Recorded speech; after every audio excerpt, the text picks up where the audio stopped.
Bad news for Eritreans who are leaving Eritrea or who have plans to leave the country.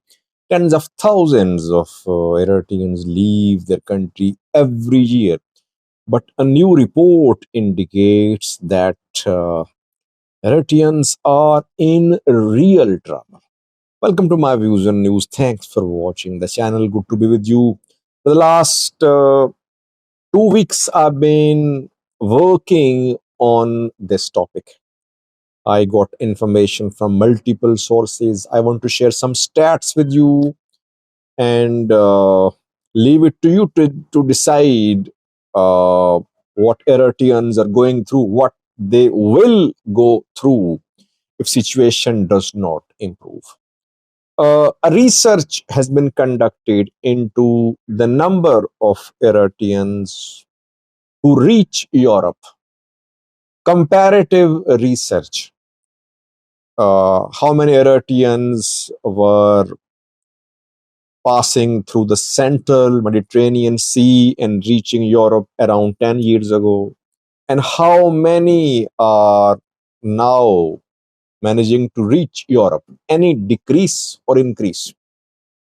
Well, the figures indicate that the number of Eritreans who are now reaching Europe has declined considerably. Considerably. 90% decrease is being reported by a research. In 2015, if you analyze the number of Eritreans reaching Europe in 2015 and in 2025, you would see 90% decrease in the numbers. But when you have a look at the number of Eritreans who are leaving Eritrea, comparative numbers, those Eritreans who left in 2015 and those who are leaving in 2025, when you compare those numbers, no significant decrease. It means today, as many Eritreans are leaving Eritrea as they were in 2015, but the number of Eritreans reaching Europe has declined considerably.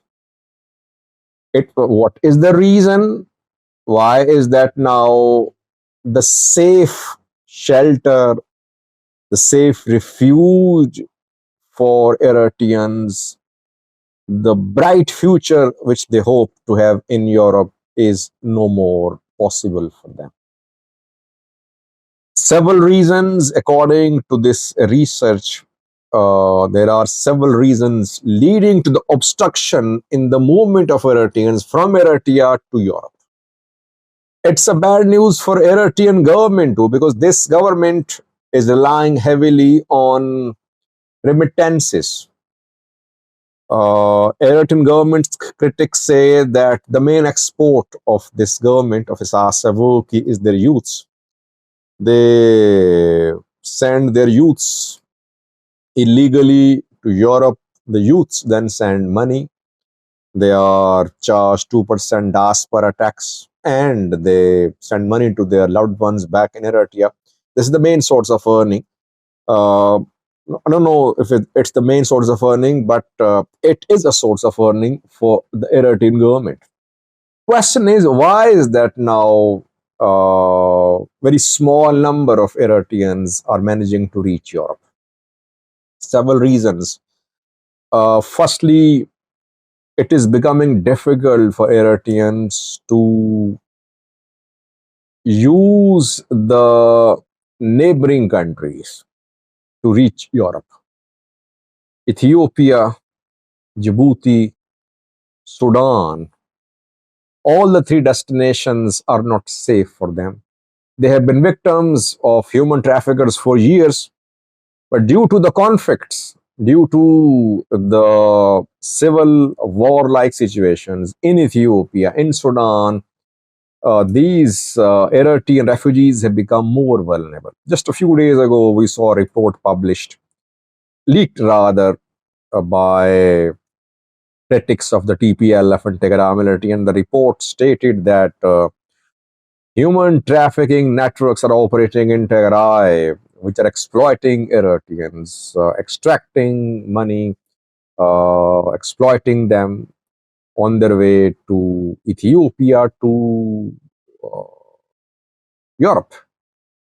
So in neighboring countries, situation is not favorable. In Sudan, there is war ongoing. So it's difficult for Eritreans to enter Libya from Sudan or to enter Egypt from Sudan, to move from Kassala to northern Sudan or towards Libya or Egypt. It's almost impossible, keeping in view war in the districts on the way from sorry, Eritrea Sudan border to Egypt Sudan border, Libya Sudan border. Ethiopia is a different case. Here, Eritreans are they faced attacks. Eritrean refugee camps came under attacks. They are facing pressure from the government, from intelligence agencies, from armed groups too. And now, when Ethiopia is preparing to launch Eritrean opposition groups against the Eritrean government, it would like these Eritrean migrants to fight Esasevi government. Brigadier Nihamado wants Ethiopian government to entertain only those Eritrean migrants in Ethiopia who are validated by Brigadier Nihamado, which has launched a movement to topple Esasevi's government. It means Ethiopia is no more a safe haven for these Eritreans. Djibouti very opposed to Eritrea. Just 2 days ago, we heard from Djibouti's president. He just does not want to see Sasavok. He said, "I have forgotten this man. This man is exporting its youth. Its youth entering his youth. His youth are entering our country. He has no regard for his own people." So, and Djibouti is expelling foreigners. Djibouti is deporting Ethiopians. It means Djibouti, Ethiopia, Sudan, not safe for Eritreans. So it's difficult to enter Libya. Of course, you need to enter Libya to go to Europe illegally or through Egypt or to other countries. What will happen next? Well, it means, and secondly, we must not forget that Europe is also implementing now strict policies about asylum. It's not easy to get asylum in Europe or in America too. Donald Trump's policies, I think we know what he's doing.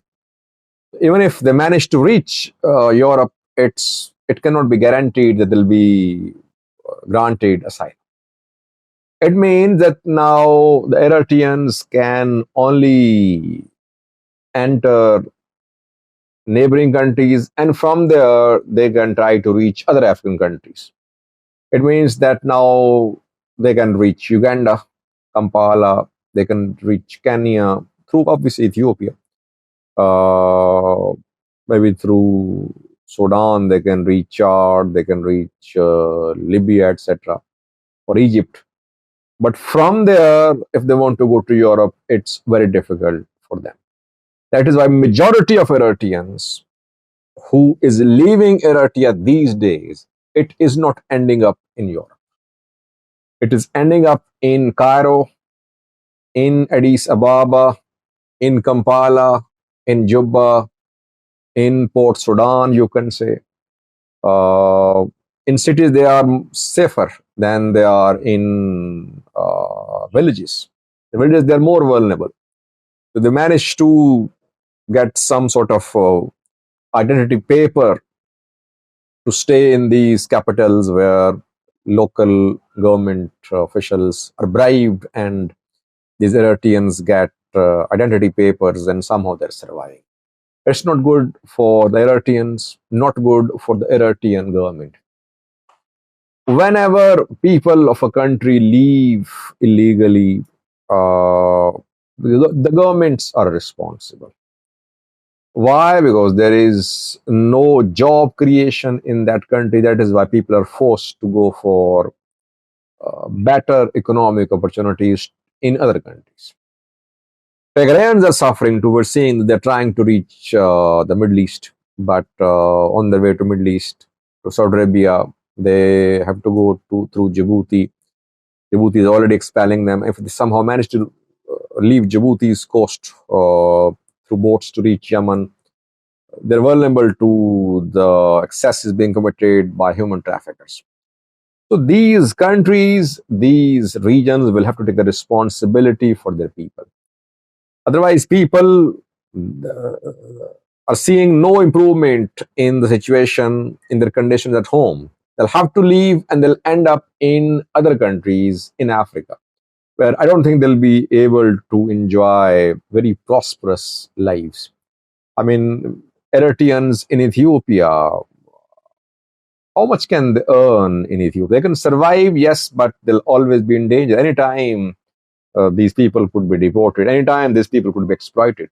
Overall, it's a very disappointing situation.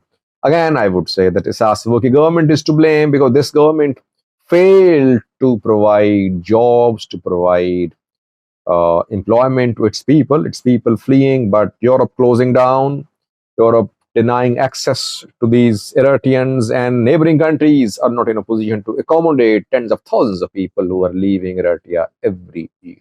Thanks for watching.